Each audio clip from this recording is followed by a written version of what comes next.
New ইয়র্কে এবার hotel লবিতে হামলার চেষ্টা হয়েছে বলে দাবি করেছেন এনসিপির সদস্য সচিব আক্তার হোসেন। ওই ঘটনায় বৃহস্পতিবার বাংলাদেশ সময় সকাল 11টায় থানায় মামলা করেন তিনি। এতে দুজনের নাম উল্লেখ করে অজ্ঞাতনামা আসামি করা হয়েছে 15 থেকে 20 জনকে। এরা সবাই কার্যক্রম নিষিদ্ধ হওয়া আওয়ামী লীগের সমর্থক বলে জানা গেছে। আরও জানাচ্ছেন রাশেদা নিস। কালার এক্সপার্ট, জর্জ স্যাপ এবং মাইল্ড অন হ্যান্ডস টেকনোলজি সমৃদ্ধ অরিক্স ক্রিস্টাল ওয়াশ আপনার লন্ড্রি এক্সপার্ট।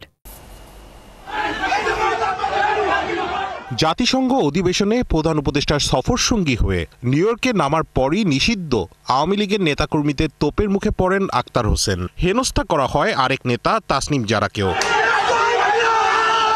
পরবর্তীতে এনসিপি ও কার্যক্রম নিষিদ্ধ হওয়া আওয়ামী লীগের কর্মীরা একে অপরের বিরুদ্ধে হোটেলের সামনে স্লোগান দিতেও দেখা যায়। এনসিপির পক্ষে সেই স্লোগানের নেতৃত্ব দেন দলটির সদস্য সচিব আক্তার হোসেন। আমরা সেই প্রজন্ম যারা হাসিনার গুলির সামনে দাঁড়াতে আমরা ভয় পাই নাই। অতএব কারো ভাঙ্গা ডিমে আমাদের কিছু যায় আসে না। বরং এই ঘটনার মধ্য দিয়ে আবারও প্রমাণিত হয়েছে যে আওয়ামী লীগ একটি সন্ত্রাসী সংগঠন।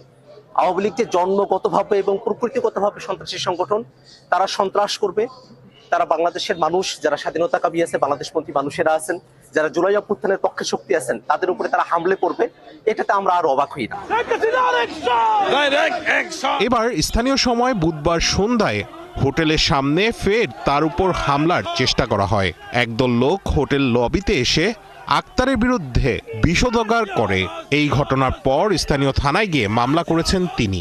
এয়ারপোর্টের হামলার পরে আজ সন্ধ্যাবেলা আওয়ামী সন্ত্রাসীরা আবার হোটেল লবিতে এসেছিল হামলা করার উদ্দেশ্যে, এবং সে সময় যুক্তরাষ্ট্রে অবস্থানরত এনসিপির সদস্যরা এবং আবার শুভাকাঙ্ক্ষীরা তারা তাদেরকে প্রতিহত করেন এবং পুলিশের সঙ্গে যোগাযোগ করেন।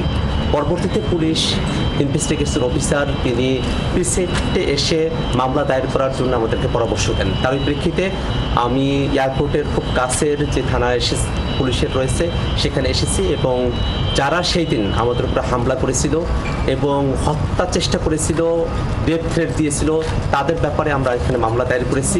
আওয়ামী লীগের বিচার না করার পরিণতি কি তা এই ঘটনাতেই স্পষ্ট বলেছেন এনসিপির নেতারা।